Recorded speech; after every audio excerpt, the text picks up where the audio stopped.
तमामु ॾुख ऐं अफ़सोस जी ॻाल्हि।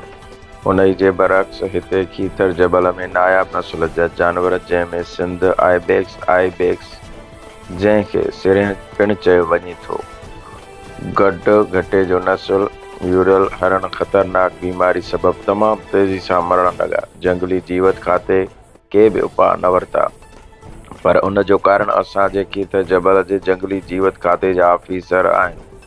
मथियनि लेवल जे ऑफिसरनि पोस्ट ते एसी वारे कमरनि में वेठल ऑफिसर तबिको मुलस हुजण जो इंकशाफ ज़रिया।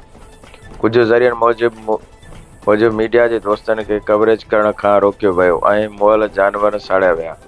नायाब नस्ल जा जानवर इलाइक़े जे सूंह आहिनि, जेकी इलाइक़े वासियुनि जे मुकमल कोशिशुनि जे करे एतिरे क़दुरु वधी विया हुआ जो हज़ारनि जी तादाद में हिक टोले में जानवर नज़र ईंदा हुआ।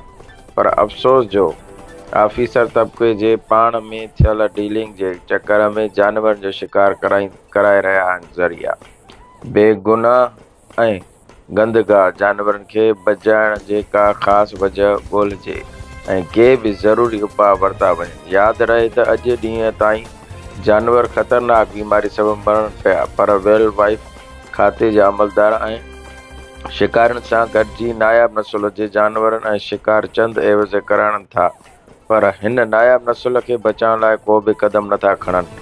हाई कोर्ट डायरेक्टर नेब ऐं मार्कोर ISI खे बि हिन मामले जो सख़्त खां सख़्त नोटिस वठणु घुरिजे।